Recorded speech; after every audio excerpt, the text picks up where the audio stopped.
Hello again. Adam, Devin, welcome. Thank you. So we're really lucky here because we have, in a way, two people coming from opposite directions and meeting in the middle where it comes to digital. Starbucks is a company that is based on an entirely physical experience. I mean, as far as I know, you cannot yet virtually drink a cup of coffee.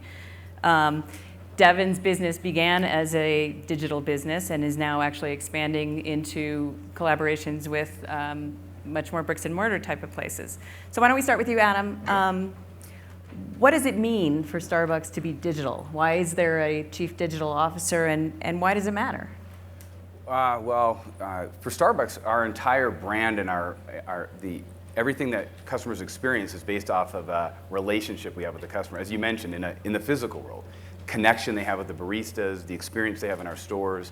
And so digital gives us a huge opportunity to extend that connection and enhance that experience in ways that 10 years ago, 15 years ago were impossible. And now we can really use digital to enhance and complement what happens in the physical world. So we're really lucky, frankly, that everything's evolved in the digital world the way it has, because it's right in our sweet spot to be able to extend and enhance that connection we have with the customer. And of course, everyone remembers how amazing it was at the time when Starbucks introduced free Wi-Fi. I mean, that was a truly revolutionary moment. But you guys have done a lot of things since then. Tell me a little bit about your loyalty program and some of the other new offerings. Yeah, it has been a great journey since free Wi-Fi. When we launched free Wi-Fi in 2010, we also launched the Starbucks Digital Network, which was a special web landing page that came with the Wi-Fi. We've launched a tiered loyalty program, multiple mobile apps, mobile payment, now mobile tipping. And we've done this in the US, but we've also done it in almost 30 of our 65 markets have a pretty robust offering along that line as well. So it's been both a great journey of offering new things to the US customers, but also abroad. And why? I mean, what was the premise that you started from? Why did you assume that a customer who came into your physical space needed digital access? Well, we didn't really have to assume. Our customers were telling us they wanted it. And how did you ask them? Well, you listen on social media. We have a suggestion site called My Starbucks Idea. Our customers will tell our baristas. I mean, we are interacting with 70 million customers a week, so we have a lot of interaction. We get a lot of feedback from our customers, and there was no question they wanted free fast Wi-Fi. They wanted a faster and easier way to pay. They wanted curated great content. They wanted to get value and rewards for their connection with us as a brand. So we were getting great ideas from our customers, and we were just responding. Mm-hmm. And Devin, let's bring you in here. I mean, you have, in many ways, the opposite situation. You were early as an online-only presence, and now this has become sort of a de rigueur for anyone in the environment. How do you now leap ahead, now there's so many people doing similar things? Yeah, by the way, I think Starbucks has done a fantastic job because their digital conversation feels intimate and personal, and that's part of the holy grail for all of us. Digital communications, whether they're in a digital property or outbound, are so scalable and so inexpensive that you have a tendency to make them broad and not personal. And good point. What you're trying to do constantly is have an individual conversation with a customer 140 million times in our case at a time. So for us, it's been an incredible 3 years. The global retail industry is being transformed in front of our very eyes by technology. E-commerce was really interesting, but probably for its first decade, somewhat of a sideshow, about 5% of global retail. And I think a combination of mobile and social and data are really starting to have their day now. And just in the last 3 years, that 5% has gone to 15%. But more interesting than the 15 that's natively digital, 15% of global retail is e-commerce. But more interesting than that, I think, is that 50% now of every consumer transaction in the US is digitally influenced. So that means that digital came in at some point. They did their research on the internet and then went into a store and bought it, for instance. And for us, it's super interesting because we're enabling that revolution. We're a partner and not a competitor to brands and retailers, as you said. I think they need a technology partner to ride this enormous wave that's coming.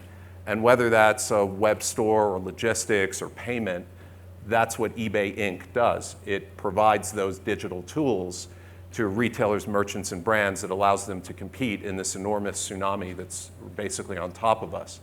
Talk a little bit about how your customer base and your product base has changed, because we once thought of eBay as the place where you would go to buy your, in my case, Buffalo Bills paraphernalia, but you now work with new items, established brands. It's a real transformation. Yeah, the business is very different than I think people historically thought of it. Over 70% of what we sell is new, fixed price. The distinct minority are auctions. A distinct minority are consumer-sold used goods. eBay is the world's largest mall. We, in essence, are an enormous mall that holds 25 million sellers, reaching 145 million consumers every month. And it's largely a business-driven, new, fixed-price marketplace. That's a big difference. Now, the question might be, how do we differentiate in that world? Because there are others that fit that profile. I was just going to say, what is the compelling reason for somebody to use your platform? I think that the way... It used to be so unique, right? And well, I think we're still unique. I think we are, and we're not trying to build a utility. So there are plenty of buying utilities in the world, and they're very good at that. I look at the future of digital commerce mirroring what's happened in the physical world. And that is, sometimes people go to a store knowing exactly what they want to buy, and oftentimes they don't. They browse, and they find things, and they leave a store with something they didn't know they wanted. That combination of utility and engagement or inspiration is where I think the eBay brand fits. And that's very different. That isn't Amazon or a bunch of other companies. That's a very different consumer value proposition. So we're trying to be really useful to 145 million people, but also an engaging brand, an inspiring brand, and our product journey has mirrored that. It's changed a lot in just the last year. Tell us a little bit about, I know we talked about the homepage as an example of kind of how you have refocused on the customer and I mean, the best evidence is go to eBay and check it out if you haven't in a while. When did that happen? Over the last 18 months, everything from the homepage to the way you were interacted has changed more than it probably has in the 5 or 10 years before. And it's a very different experience, and what we really are trying to do is bring out the inspiration and the serendipity inherent when you're selling hundreds of millions of items, which we do. And how is it going? I mean, do you have any metrics that help you track whether people are responding more? I think it's going really well. It's an emotional issue, right? It's an emotional issue, and for us, it's an engagement issue. The digital, many e-commerce companies grew up in a world where the only thing that matters is how many sales happened that second. Obviously, that drives the business. That's still what we measure religiously. But now we also care about engagement. We want to be a destination, and we know through our data that improved engagement leads to improved buying.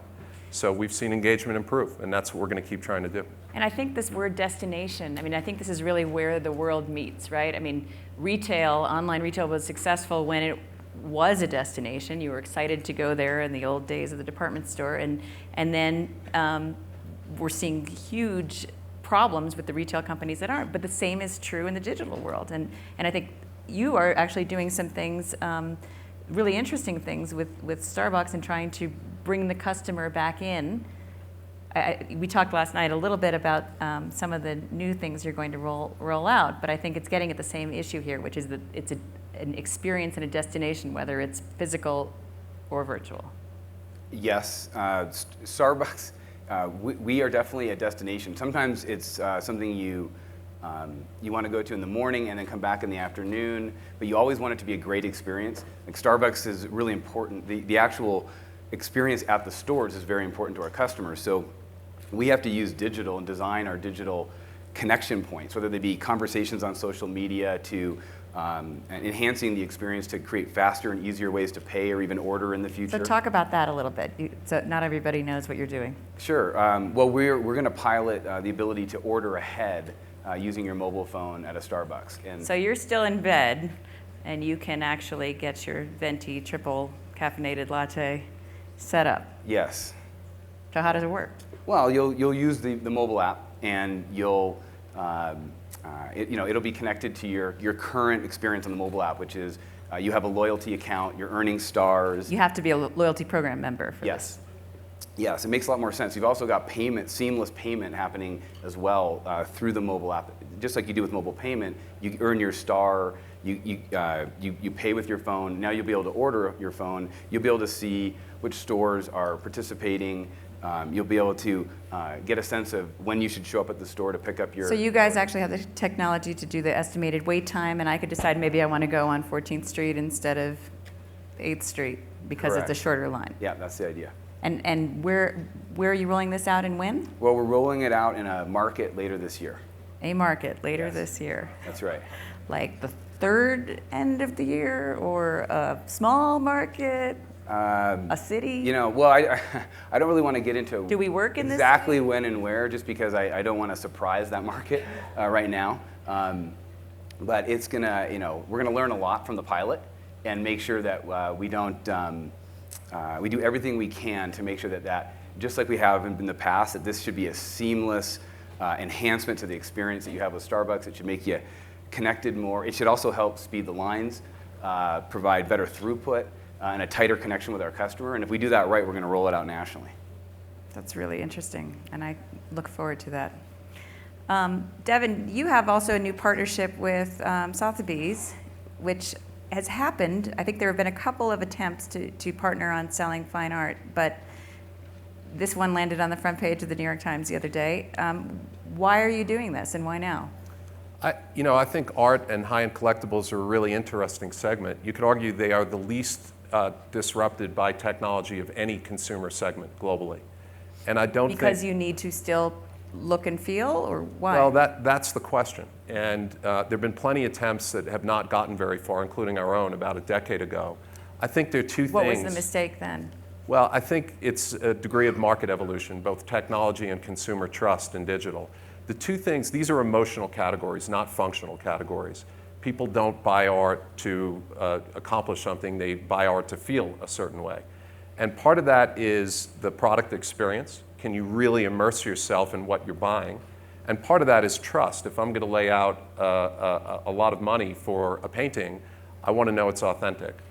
A decade ago, in particular, the degree of immersion in e-commerce from a product experience wasn't really there, and the degree of trust wasn't there. And the truth is, if you just look at average selling prices in our marketplace, it's extraordinary the degree to which there's been progression, and that people now trust buying expensive items on eBay. We saw this also with Jennifer earlier when sell 12,000 automobiles a week on a smartphone. Wow. And that's pretty good evidence that people are getting over the trust barrier.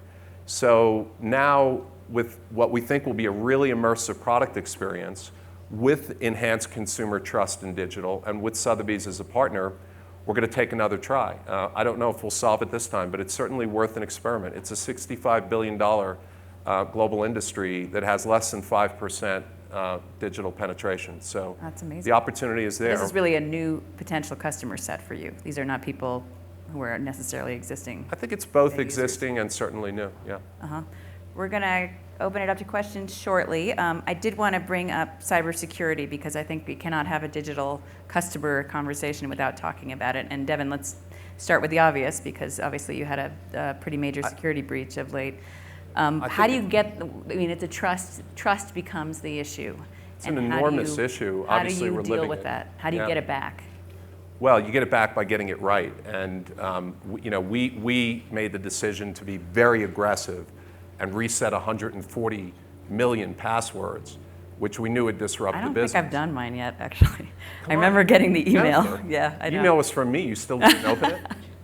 But we knew that would disrupt the business in the short run. But it was so important to the brand and to having consumers trust us that we took what I think is an unprecedented action. I mean, basically turning your entire customer base over in a short period of time is not something you want to do as an e-commerce company. Yeah. But we thought about it. We didn't have to do it, but we thought, what's the best thing for our brand and for consumer trust? And that's what we did. For us, if everything's about the relationship with the customer, trust, as Devin is saying, is such a key component to a relationship. And so you could imagine, as a relationship company, that's centered on human connection and trust, that we take security incredibly seriously. And it's a never-ending process. It's terrifying, though, isn't it? I mean, we have seen company after company go through this. I don't think anyone is not vulnerable. I do think there's also a bigger discussion. Just we're all individually responsible for our security, but this is also a national security issue and a global economic development issue. It's having safe and secure, in essence, the highway of the future, which are cyber highways, is really critical to allow all of us in this conference and beyond to build the type of economy we're trying to build. Absolutely. I'd love to take a couple questions. Anybody here in the middle, white shirt?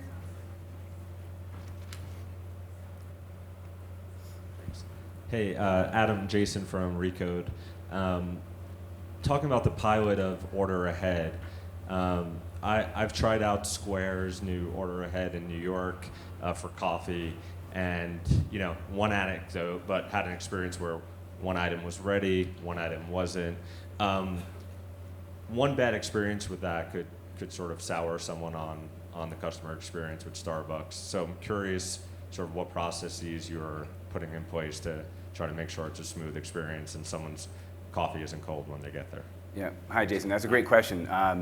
Well, the truthful answer is that we're going to learn, because we've never done it before. We're building the Order Ahead, the mobile order platform, to go from truly end-to-end and fully integrated. So it'll be mobile app integrated with card, loyalty, POS, and of course the operational and customer experience in the store. So now we're going further into the operational experience, to your point, than we've ever gone before in the digital world. And we've got to make sure we get it right. Is the wait time right? How are we making sure that we're estimating that correctly? What are we doing if the customer experience isn't perfect? How do we scale that across an entire country and maybe across the entire globe? So that's why we're starting with a single market. We got to go in there and be willing to fail fast, take chances, be honest and transparent about what we're doing, learn, iterate. I mean, these are all kind of cliches. Do you have a fixed time by which you have to do the full rollout, or are you flexible enough to say if we mess up, we can retrench? Both. It's probably like any digital project. You sort of have a goal and a timeline, but you have to be willing to, and you want to go faster than that if you can, but you got to get it right. I mean, this is too important to our brand. If it's done right, it could power the entire company to a completely new level.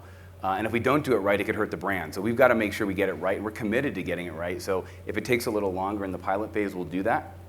But we have a whole program in place to make sure that we're prototyping the experience and then testing out what we prototyped and then learning and iterating and then improving upon it. And when we feel that it's great, then we're going to roll it out nationally, but not until then.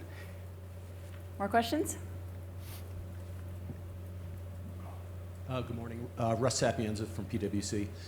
Going back to the trust question, and I apologize, perhaps this will be too simple a question, but what creates more trust, opt-in or opt-out? You go for it.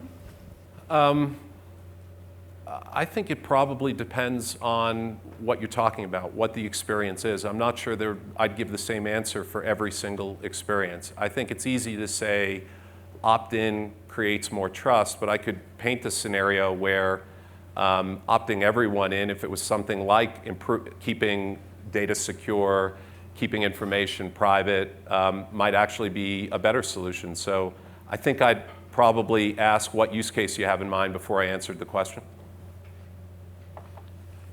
Want to add to that? I think that was a great answer. I'm not just trying to punt on the question, but you could say it depends, but I think in a vacuum, opt-in is obviously going to be on the spectrum of creates more trust. But I'm with Devin that there might be context to where the customer would prefer to have something happening and they expect that you're going to take care of them no matter what. So I don't think it's a simple answer.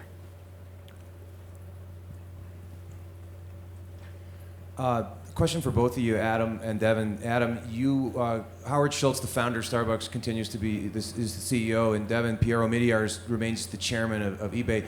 Could each of you comment a little bit on their perspective on the strategies that you're pursuing, the digital and the revamping of eBay.com? And then real quickly, if there's time, Devin, the Butterfields acquisition was a complete flop. That's what you were referring to. This time you chose to partner rather than to acquire. I assume, could you just comment if that's why you partnered rather than acquire an auction house again? Sure, I'll start. I mean, Howard Schultz has an uncanny sense of what a great customer experience looks like. And it doesn't matter whether it's physical or digital. He's incredibly involved in helping to architect what we're doing from a digital relationship perspective and even a digital ecosystem. And is hands-on in making sure that the entire team is thinking about this from the perspective of we're a company that's rooted in human connection. And part of our product is as much about coffee as it is experience.